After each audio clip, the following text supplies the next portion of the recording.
I'll be teaching tonight. Ang my theme is the simultaneous events after the rapture, both in heaven and on earth. Pastor, magburapture na human anong sa hitabo. This is the introduction of our studies of eschatology, the coming events nga atong gipaabot, both glorious and bad. Because why is glorious? Blessed is the rapture. Kuhaon sa Ginoo niya mga pinili patay manggagbuhi. Unya at the same time musulod. So ato nung tunan, right after the rapture, unsay mahitabo. Atong tunan unsay mahitabo, magdungan ni kahitabo. Unsay mahitabo sa dito sa langit sa diyang na rapture na tao, unsay mahitabo sa mga taong nabilin diri sa yuta. Lantawa og asa ka panulong, asa ka gusto. Hallelujah. Now, ato nang natunan atong Sunday morning, the rise of Antichrist. Dayon atong Sunday evening, the condition to be ready for rapture. Onya kagabi mo ti atong natunan left behind. Mo na mga lessons nga ato nang natunan, and these lessons I will give you a sequence of events based on the studies of Daniel and Revelation nga di ka mahadlok, di ka makuratan nganong hitabo ning mga butanga. Nga naman, you know already, you have a knowledge what is about to happen by studying Daniel and Revelation or the eschatology. Dayon, manang the rise of Antichrist, the condition, para kang gawas sa paghari ni Antikristo, kinahanglang i-meet mo ang condition to be part of the rapture, and then, siguro ang di ka ma-left behind, then pag ma-rapture na ta, na ay atong tunanon the simultaneous events after the rapture, both in heaven and on earth. Na itong unahon ron, unsay mahitabo sa libutan right after rapture, according to Revelation, hallelujah, ato bagatunan, in the earth, ang mahitabo yun is the 7 years great tribulations. In the earth is the 7 years great tribulation. Right after the rapture, doon na iba, nagtuog midrib, nagtuog postrib. Kung may mong tinuhan, it's up to you, but this is what I believe and I study with also sa atong mga Bible scholars, Bible teachers. Hallelujah. So in the earth, ang mahitabo dayon is the 7 years great tribulation. Now, let me give you first the highlights, events, based on the book of Revelation, chapter 1 to chapter 22, the whole chapter. Then, after mahatag din ko kung saan hitabo dito sa langit, right after the rapture. First is the appearance of Jesus to John the Beloved in the island of Patmos in Revelation chapter 1. There nakita nimo diha, if you read the whole Revelation chapter 1, John meet Jesus. But pagabot sa chapter 2 and chapter 3, hallelujah, makita nimong the 7 churches in Asia. Doon ay 7 kasimbahan nga nakarecord diha sa book of Revelation chapter 2 and chapter 3, which number 1 is Ephesus, number 2 is Smyrna, number 3 is Pergamum, number 4 is Thyatira, number 5 is Sardis, number 6 is Philadelphia, number 7 is Laodicea. Now, out of that 7 churches, only one church that God has given the open door, the Church of Philadelphia. Now, according to some Bible scholars, nga these 7 churches literally existed in Asia Minor during the day of the apostles. Hantod sila nangamatay. But gipili ni sa Ginoo through John the Beloved to write it down na literally existed at the same time to represent the church age. Aron pagpakita nga sa sequence of events, the appearance of Christ in chapter 1, the chapter 2, chapter 3 of Revelation, the church. Pag-abot sa chapter 4 of Revelation is called the rapture. The rapture of the church. Okay, mong basahon ng Revelation 4, verse 1, remember, the book of Revelation and Daniel is more full of figuratives, metaphor, that needs interpretation, but wala na nag-interpret ito ato-ato na igsuon, nangita tagdaghang gawa sa ato pang Bible school sa una, but mostly I'm using Finney's Jennings Dake Bible. Naingon ng chapter 4, nganong ningo nga the appearance of Christ in Revelation 1, in chapter 2, chapter 3, the church, pag-aabot sa chapter 4, ang church girapture.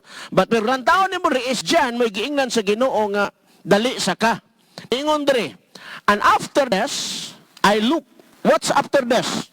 I look, and behold, a door was opened in heaven, and the first voice which I heard was as it were of a trumpet talking with me, which said, come up hither, and I will shew thee things which must be hereafter. Look at this. After this I look. What after this? After the church. After the church is, hallelujah. Nga, go ahead, ang langit na abre, naging na siya saka diri.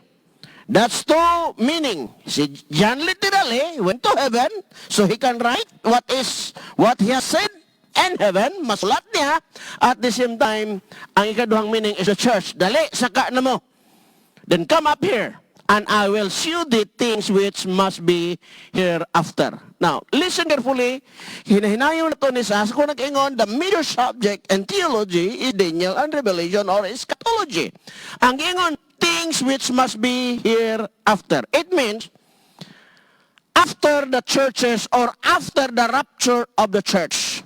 Churches recorded in Revelation chapter 2 and 3. Meaning, after the church is raptured, akong ipakita nimo ang mahitabo. Unsa man, the Great Tribulation. The 7 years Great Tribulation. Now, dili ninyo dahil na mabasahan ng 7 years Great Tribulation literally in the Bible, but it's in Daniel chapter 9. But I will show to you how nganong naabot ng kananaong 7 years. Ako niya nang one day, ako nang ipakita ninyo dere. Sa atong Bible study. Pero ningon dere, after things which must be hereafter, I will show it to you. After the church. Ningon ang Dios nga ito, na ako ipakita nimo. Unsa maipakita after the church, recorded in chapter 2 and chapter 3 of Revelation, are the coming great tribulations. That's in chapter 2 and chapter 3. Then pag-abot sa chapter 5, I'm just giving you the glimpse right now, kung sa'y tali-abot na panghitabo, is worship in heaven. When you read chapter 5, that's worship in heaven with all the different creatures dito sa langit. Then, pag abot sa chapter 6, diha na nagsugod ang judgment sa Ginoo, the 7 seals. That's chapter 6 to 8, verse 1 to 6. Ug lantaon nimo diha, unang silyo, giabrihan, nadaghang ng gawas, makita dayon nimo ang white horse. That white horse referred to Antichrist riding a white horse, imitating Christ riding a white stallion, recorded in book of Revelation chapter 19. So muna pag-arise ni Antichrist sa chapter 6, ibuhian, pero dili tayo rin na katilagsaon na to ni. Ako rin ang tagaan na tamog gamayng glimpse or kam eye view kung sa'y mahitabo after the rapture. Muna mahitabo sa kalibutan, Antichrist shall rise. Kanang one of the 7 seals diya. Dayon, human ana is the 7 trumpets. Ang trumpets diha igsoon nga patingugon kada tingog sa trumpeta nagdala og dagko kaayong ngilad nga panghitabo sa kalibutan. Kining corona gamay na. Gamay pa na kaayo. Napagidako kayo. Wala'y kwintan corona karon sa ngilgig nga panghitabo. Nga buhi itugot sa Ginoo aron pagpailas sa kalibutan nga nagpasipala sa iyang ngalan nga magtagad sa gingharian sa langit nga way panahon sa pag-alagad sa Ginoo, way panahon sa pagsimba.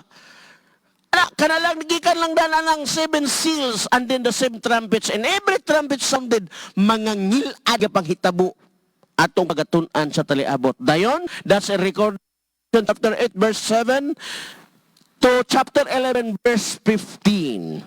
Then pag-abot sa last nga katapusan yung wrath sa Ginoong kapungot nga iyang ibubo. That's in Revelation chapter 16. The 7 bowls of God's wrath. Ang 7 kapanaksan nga gisudlan sa kapungot sa Dios. Ngayang ibubo sa tibuok kalibutan. Hallelujah. Think about that. Kino na gamay na ni kayo, di ba nga makita that great tribulations that you need to escape. You need to escape. And the only way of escape, either ka mamatay natural death karon kay maghikog pag-unaon na paingon kag impierno. Natural death or the rapture. In Luke 21:36, be worthy so that you may be worthy to escape of all the things coming into the world. Be worthy. Pagmahimong takot sa imong pagkakristohanon, pagkahimong takot sa imong pag-alagad sa Ginoo by the blood of Christ. Of course, we are forgiven and saved. But how about after ka naluwas na unsa ka? Init ba ang imong pagtuo? Matinud-anon ka ba sa Dios? Hallelujah! That's the 7 bowls of God's wrath, the 7 last plagues. O niya, pag-abot sa chapter 17 and 18, that is the Satan's church. Satan's church. Basahan niyo na, naliha ng simbahang Satanas. So, Satan's church. Pag-abot sa chapter 19, daw na parenthetical insert the worship in heaven, and then Christ shall come down to earth riding a white horse, a white stallion, and then the armies of heaven will follow him. That armies of heaven composed of 3 groups of people. Not only, maybe, dili matawag people, the angels, the heavenly host, who retained their post and do not follow Lucifer when he rebelled against God. Hallelujah. And then also the Old Testament saints. Ato po niya nang hisgutan, asa na rong mga Old Testament saints, katubang mga silang Abraham, si Adan, hallelujah, katong mga Israelita, mga tao sa katigulangan before Christ. Asa na sila?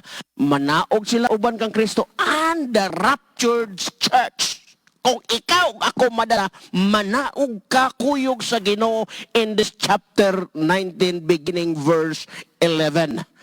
Pastor, mubalik ito sa iyo. Yes, ang unang mahitabo pag-abot din niya is the battle of Armageddon.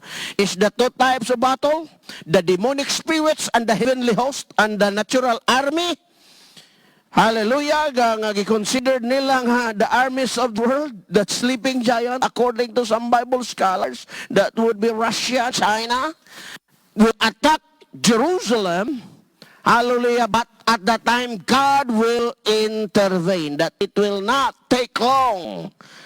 The battle of Armageddon, it will be finished. It might be in one day. It's done. Because Christ is the captain of the host, is coming down out of heaven into the earth, and to get rid of all, at that time, partial evils. Antichrist, hallelujah, shall be captured and thrown down alive into the lake of fire.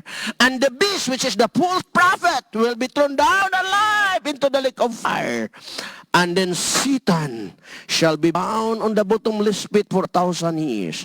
Then at the end of the battle of Armageddon, Christ will judge the living nations, as Jesus spoke it as a parable, pero actually dili lang gid siya parable, tinuod nga pag naog sa anak sa tao, ang tang buhing kanasuran, iyang tigumon siyang atubangan, aron iyang paghukman. Ang naa sa mga kanding, gibutang sa wala, o ang karniro naa sa tuo. Kinsaning mga tawhana, after the 7 years great tribulations, there will be living nations who survive. 2 group of people. Ang usa ka group sa people, gitawag og sheep, ibutang sa tuo. Ang naa sa wala, gibutang sa wala, gitawag og goats. Kinsa maning mga goats? Those people who submitted themselves and receiving the number of the beast 666 in order for them to live with kanabang natural living, that they can transact business, they can do buy and selling. Antichrist, as I said, mo establish a one world government, one world currency, and one world religion. And that one world currency is a cashless society. Hallelujah. And I believe Philippines. That's my personal opinion, subject for your own judgment. You don't have to believe what I believe. But listen, I study for a long time, since 1990, this subject before I went to Bible school. I love the subject about eschatology. How did you study before Bible school? My pastor, Ricky Bendihas, the Bible that I have found out the topic. So exciting. Pag-abot sa Bible school, naapod na mga subject. So, unya, ang katong na markahag siksik nga naa sa wala, nga gitawag og kananaong kanding ihulog sa linaw nga kalayo alive finally. They will be thrown down into the lake of fire forever and ever without end. They will be gnashing with their teeth, burning in the lake of fire with sulfur. While katong nakasurvive igsoon nga nanago siguro sa kabukiran o asa na nanago, wala magpas musubmit sa pagbarkag 666. Tigumon sila, gitawag og makarnero, unya mosulod sila, natural people into the millennium. At unya nang tunan, unya sila mo adayon o populate sa earth. Normal living, i-paradise, magminyo-anay gyapon sila during the millennium, under Christ. Unya kita igsoon rong nangalagad sa Ginoo, ikaw ako madala ka sa rapture, ma-reward ka, will help Christ administer throughout the world. Hallelujah. Dunay maybe 1 city, 2 cities, 5 cities, 10 cities, itugyan sa Ginoo ning pagdumalaway kay kaning mga tawhana, normal people. That's why i-award kag king and priest. Nganong pagkatawgon kag king kay you will be ruling over those natural people during the millennium. And look, og ang usa ka babae during the millennium magsigan gyapon sila panganak og kada tuig na manganak, so ang imuhang territory magkadako. Hallelujah. They are normal people katong naa nga sheep at the right hand of Christ will enter the millennium. Onya, pagkatawgon kag priest, why you will be teaching them not only politically but you will be teaching them spiritually to worship the King of Kings and the Lord of Lords. That's why Paul said that every knee shall bow and every tongue confess that Jesus Christ is Lord for the glory of God the Father. Hallelujah. But pag sa Revelation 21 to 3, gapos na si Satanas, then 4 to chapter 20 verses 4 to 6, makita nimo nga naay gibanhaw. Kinsa man nagibanhaw dia? Ang mga nangaputlan og liog. Ngano man, karong panahona nagadungog sa pulong sa Ginoo, nagsige ginabag, wa magtinarong, dili mo sunod sa agenda sa Dios, dili mo sunod sa planos Ginoo, magbotog iya. Hallelujah, nabilin sa rapture pero loaded sila sa kamatuoran. Ang resulta, they choose to submit themselves to be cut off sa ilang mga ulo. Unya, pag daghan kaing mga matay, pero at the beginning of the millennium, banhawon sila. On silang reward. Uri atong reward sa mga raptured saints, maura po ilang reward. Mahimo silang king and priest to God the Father. So question karon, asa man ka? Asa man ka? That's Revelation chapter 20, the millennial reign of Christ. Then on that millennial reign of Christ, pagkahuman, buhian ka Diyot si Satanas from the bottomless pit. Wow, buhian ka Diyot. That's verses 7 to 10. Nga naman, kay bisag si Kristo na gahari, di ay mga people, subject lang gyapon sila rebellious nga kasing-kasing. So, may pastor nga nung gibuhian pa man nga nung buhian, marabag ang Ginoo, mo nagahari nila, nanatanan, pero ang kasing-kasing wagid mausab. Then for the final hour, si Satanas buhian. Sige Satanas, suro istibok kalibutan, og ang iyang madala, ang iyang badisib, sama kadaghan sa balas kabaybayunan. Pastor, gigagira, survive og 7 years, ni kalitog daghan, alang-alang 1,000 years, sige panganak. Di daghan ang taos kalibutan, o limang usak inahan, kada tuig mga anak, niya sa uskalibo ka tuig, di pila kabuk anak, uskalibo pod. O niya katong anak ng anak. O dili na sila maayog tudlo nimo niya nga ikaw mo hatagan og power and authority sa Ginoo to be king and priest. Pagtungha ni Satanas, deceive gina. Then, ang madalas sama kadaghan sa balas sa kabaybayonan. Unya, lamuyon sila sa kalayo. Unya, iturn down sila into the lake of fire together with the devil. Manang the final battle of Gog and Magog. Nga matod pa sa uban Gog and Magog, Russia and China.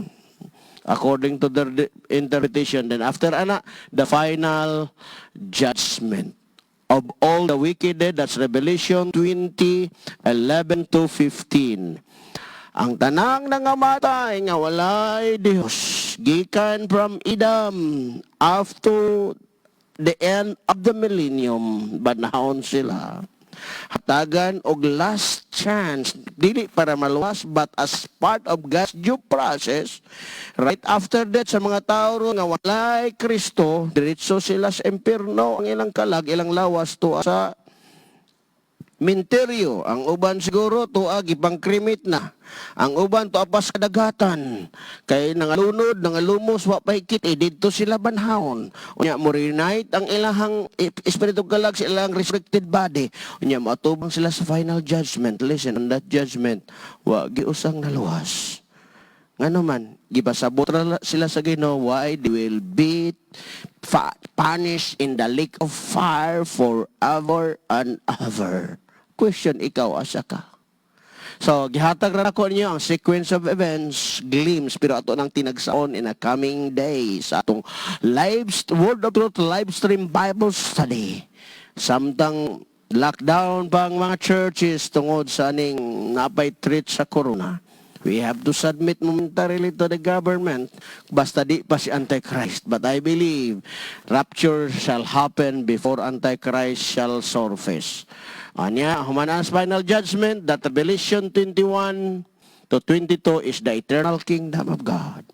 Ang tanang demonyo, to anas linaw nga kalayo. Si Satanas, to anas linaw nga kalayo. All evils, hallelujah, gilimpyuhan na. In fact, humana pong renovate ang kalibutan by fire. Wa na'y germs, wa na'y corona, wa na'y SARS, whatever virus, wa na'y dengue virus. Limpyo na ang kalibutan after the earth is renovated by fire. Then the eternal kingdom of God shall come, shall be established. Ang unya ang mga tao nga wala nakasakay, wala mo sakay sa planos Ginoo, they will be in the lake of fire. Pero ikaw, ako nga lagad sa Ginoo, we will be with God in this planet earth forever and ever, but not only but throughout the universe. Kita mo'y magahari. Ang pangutana, ikaw asa ka man. On that place, igsoon mo na naimgi pangandoy sa Revelation 21:4 and verse 4 that says, and God shall wipe away all tears from their eyes, and there shall be no more death, neither sorrow nor crying, neither shall there be any more pain, for the former things are passed away. Wa nay umuhila ka tapuhan imong mga luha, wa nay luha dito, wa nay kamatayon, wa nay kaguol, wa nay paghilak, ang daang mga butang, wa nay kasakit, kang daang mabutang ng labay na. Apan allowed ka kung ikaw mapakya sa plano sa Ginoo. Allowed ka kung ikaw dili karon mo sunod sa Ginoo, because you will be in the lake of fire burning with sulfur forever and ever. Min pastor, if he is the God of love, nganong iya kong silutan? No.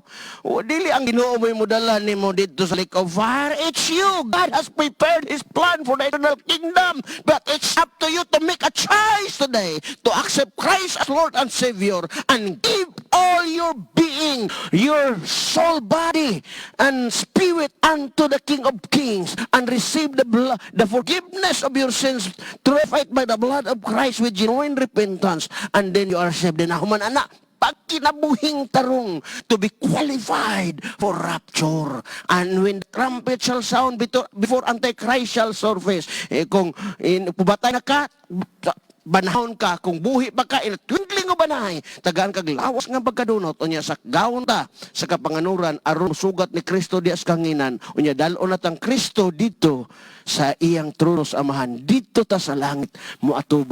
Pag abot na to dito, pastor, unsay mahitabo. So that's are the things happen in the earth after the rapture.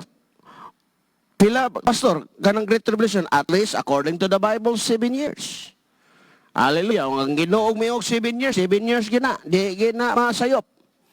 And then, hallelujah, pag rapture na to, Pastor, to atas langit, unsay mahitabo. Ang hitabo na to dire here in heaven is the Bema seat of Christ.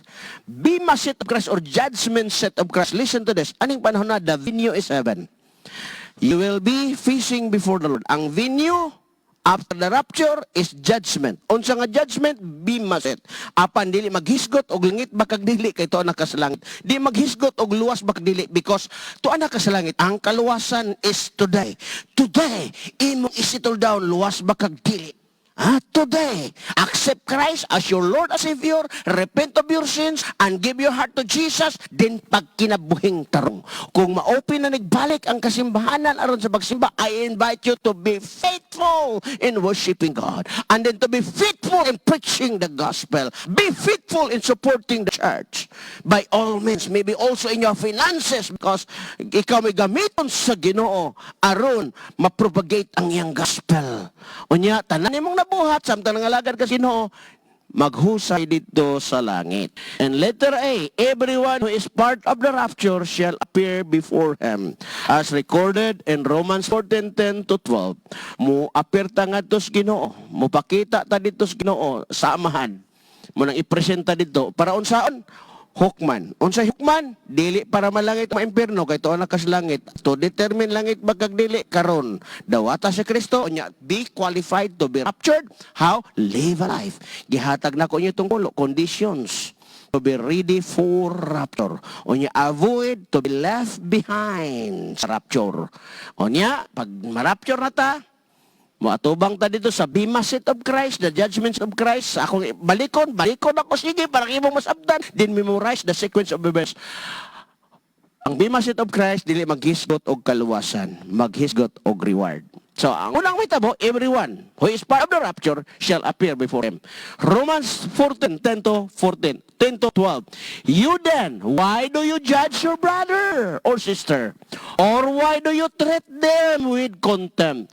For we will all stand before God's judgment seat. Kitang tanan, mga tubang dito sa amahan sa iyang hukmanan. It is written, as surely as I live, says the Lord, every knee will bow before me, every tongue will acknowledge God. And then verse 12, so then each of us will give an account of ourselves to God. Mga tubang ka sa Ginoo sa tanan nimong binuhatan. Ang nakanindot lang kay secured ng imong kaluwasan. Ito na mga sa langit ang panahon na the Bema seat right after rapture. So nagkaguliyang ang kalibutan while kita dito sa langit, sadya tagdawat sa mga panalangin. Unsa mang panalangin na pastor, mga reward. Muni, ang mahitabo, to receive reward. Or forfeited reward. Mauna ni. Na uban makadawat og reward, ang uban ma-forfeited. Na makadawat sa mga ganti, na apoy uban, sa sinultian pang ginugoy, pira na, naging bato pa. Nag-ingon ang 1 Corinthians 3:13 to 15. Their work will be shown for what it is. Meaning, kita atong pagpangalagad sa Ginoo because the day will bring it to light. Unsang adlaw na, that Bema seat of Christ in heaven after the rapture, it will be revealed with fire. Testingan ni kayo, and the fire will test the quality of each person's work.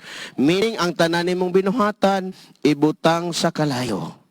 Nganuman, kay dili tanan nimong gibuhat, makadawat og reward. Kanang gibuhat nimong minaot, buhat nimong pagpangalagad sa Ginoo punog bagulbul, buhat og pangalagad nimo sa Ginoong uban ang rebuilding kasing-kasing og marapture manggaliga, but you will lose your reward. Masunog ra na.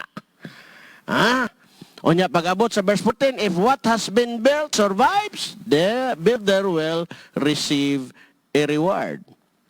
15. If it is burned up, the builder will suffer loss, but yet will be saved, even though only as one is keeping through the flames or the fire. Tanawa, butang. Pag masunog, wadan ka ganti. Apan og masurvive siya, masurvive, receive reward. Apan kung masunog lang, builder will suffer loss. Pero ikaw, luwas na. Pero mo lagi na luwas, pero nanimahong anoos. So, either you receive reward or forfeited reward. Gano man. Hey, listen as I close. One more point man ako. Mga lagad kas Ginoo. Nagbuhat kag butang tuod, pero gibuhat ng minaot. Nag-selfish motives. Hala, masunog ra na, nagkadawat og reward. Magbuhat naman lang kag alang sa Ginoo. Do it from the heart, not for your to become famous or to be known or to become somebody, but do it everything in the name of the Lord for the glory of God the Father. Amen? So buhata ang butang sakto. Ang uban nagbuhat unta sayo pong formula. Sayo pod. Hallelujah. Buhata. Kana gani imong bagsimba, agtog simbahan. Pag atog Bible study, di ginautangon sa Ginoo. Naka-record na. Kanang imong gihatag nga tight. May reward gawas kay panalanginan karon sa Ginoo. Dito sa langit may reward na kung ihatag nimo sa saktong hataganan. Pero imo ra po nang giwaldas, panghatag nimo palit tambal sa corona. Panghatag nimo palit bugas. Of course nakataba ka pero kay reward langit because it's a wrong formula. You're tight. There is a clear instruction, bring it to the storehouse. In the temple in the Old Testament, but in the New Testament, give it to your church, in church where you belong. Hallelujah. Tamong na tanaw sa live ron, o dili mo taga word of truth, ganahan mong hatag love offering, ma-flash na to ni atong account na. Ayaw hatag mong tithe sa church word of truth kung di mo taga word of truth. Gawas kung imong giilang word of truth mo imong simbahan. Ihatag na dito sa imong simbahan. Apag ganahan kang mo support sa word of truth, kaya na-bless ka ning atong ministry, only a love offering. Only love offering, or mission offering, or pledge offering, whatever. Sacrificial offering. But the tithe, give it to your church. Aron ka na igantis langit. Hallelujah. Then, katapusan, rewards converted into a leadership position for eternity. Ang imo di ang reward, kung dili masunog, i-convert na into a leadership position forever and ever. Parable of the talents in Luke chapter 19. Ang usa gihatagag usa, ang usa gihatagag duha, ang usa gihatagag tulo ka talent, ang usa iya kang gilubong, ang duha iya gi-invest, ang duha kaginansag laing duha, ang lima kaginansag laing lima.